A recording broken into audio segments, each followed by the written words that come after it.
Morning. Morning. I'm just going to play through the rest of it today and then we'll see how far we go because I've got a plane to catch.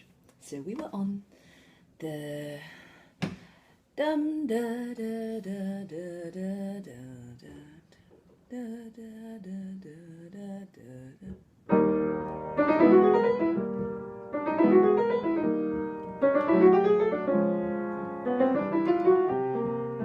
And here it returns.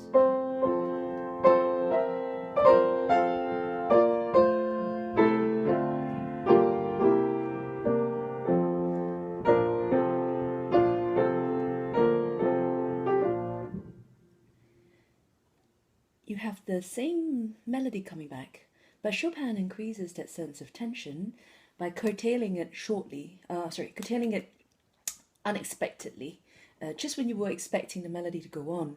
So there is a constant theme here about the creation of a pattern and the disruption of that pattern to present an element of tension, surprise, intrigue. And it makes you wonder where it's going. And there's a certain way in which he then compresses the key bit that normally comes a few phrases after into the next section. So he does this straight away. He goes from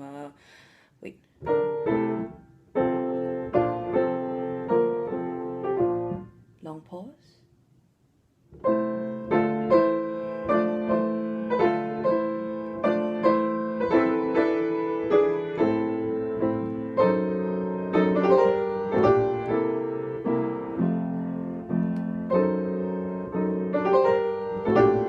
and then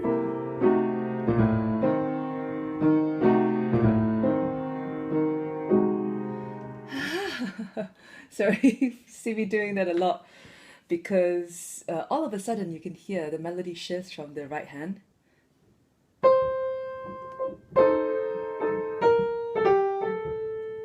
And he repeats again.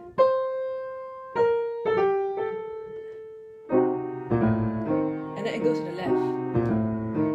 And then you just have to pay attention to that because he goes again with just one note. He goes, see? Da dum. If you've listened to me all through this bit, I've picked that up earlier on in a separate section of chords, when I did the and we talked about the seconds coming together. You can hear how much they crop up in Chopin and how much they create this quality, but also a unity in the fabric of his music, of the sound of his music. That's something I'm trying to pick up now when I listen to more jazz. I can't yet tell the difference between, a Coltrane and a Dexter Gordon, Charlie Parker. What makes their music signature? And here's the bit for me as a coach as well, and also as a human capital development specialist. What makes someone so uniquely them? What's their signature? What's your signature? Let's go listen to Chopin's signature. So he goes.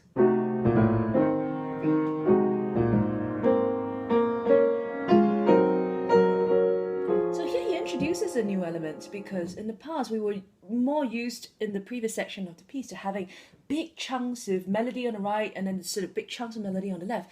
But here you can see there's a real dialogue going on.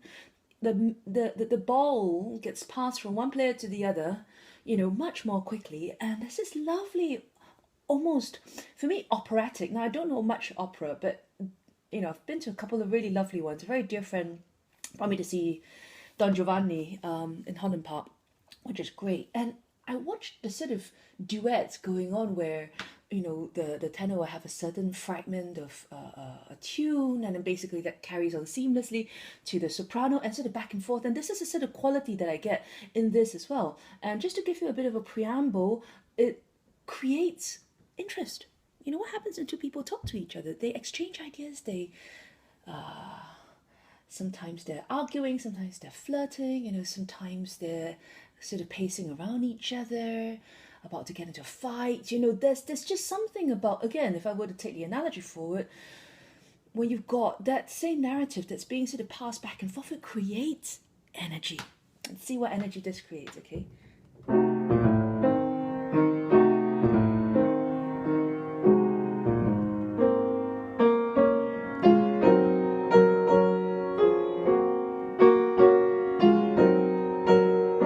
Again, that weaving. See where he takes you with the melody. Effortlessly.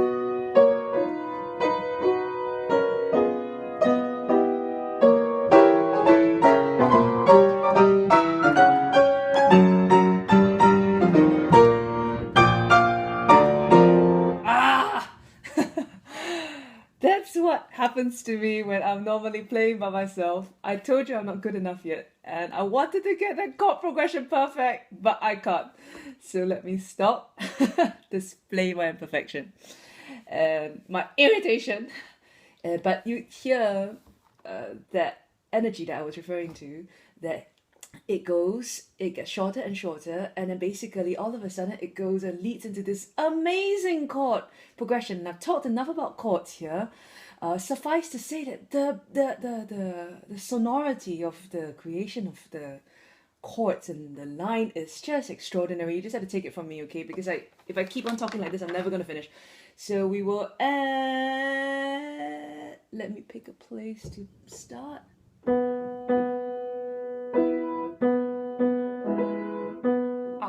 Never mind, I'm going to start from the beginning.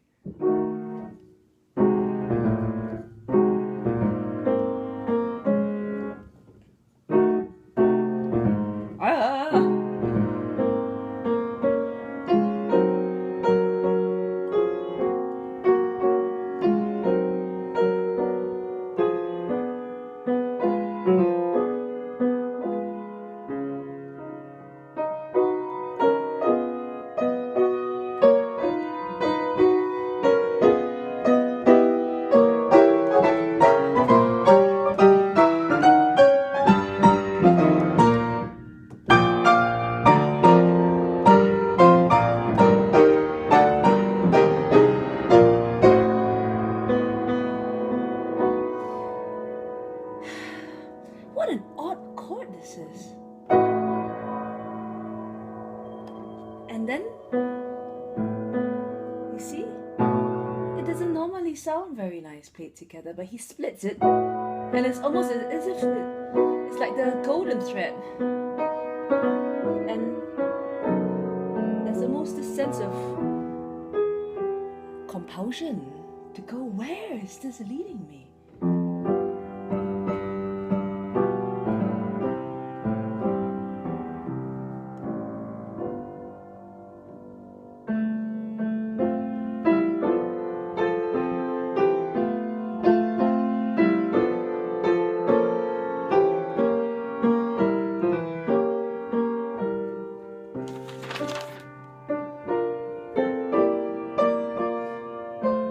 When you hear this part coming, you hear the sort of almost a ray of sunlight coming through the cloud, this major key melody coming in, or phrase rather, but it's just an illusion because look at what happens after that, okay? So again, remember what I said about the artist constantly creating the conditions for tension and then resolving them again and then leading you into even more tension and then resolving them again, and it goes up and up and up, and then basically the whole piece rounds up. So this is kind of where we are at the moment.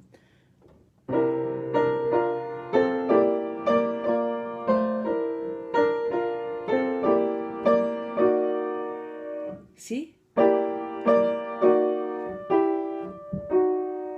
Huge difference again.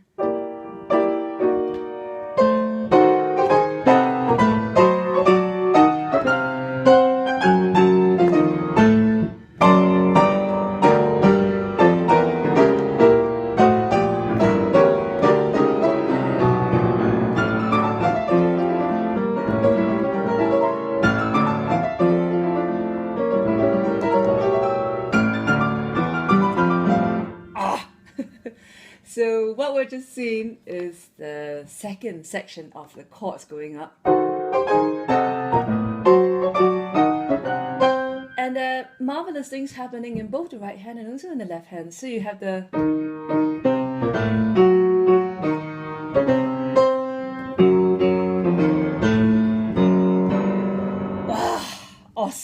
just awesome. Even if I haven't gotten it right, as you have obviously seen, it is magnificent. And it is, I think, another example of how honing your craft and just challenging yourself to take something you love so deeply and which you just desperately want to get better at can in itself, in the process of practicing, be a source of such exquisite pleasure, even in the midst of the pain, even in the midst of the frustration, even in the midst of it just motivates you to kind of get at it and just get it right. But it's wrong to mistake the forest for the trees. Sometimes a lot of people say that and go, oh, you feel disheartened. Of course I do, right? I mean, I've been playing this for months, on and off and on and off. And because I don't have enough consistency, I don't have enough grit applied to this, I don't progress as much as I could if I had basically had the time to plug away at this regularly. But you know what? You feel your own progress. And there is a different, there's a differentiation in the quality of progress. There is mechanical progress where you get physically better at it, which obviously I'm demonstrating to you I don't have.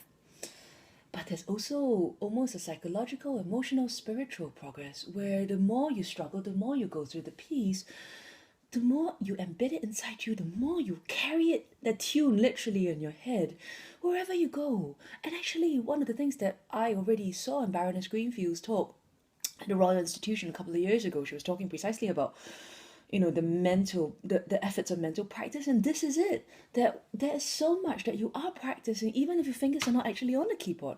I remember my piano teacher used to teach me that I could play, on the bus, that you could basically just rehearse the things anyway.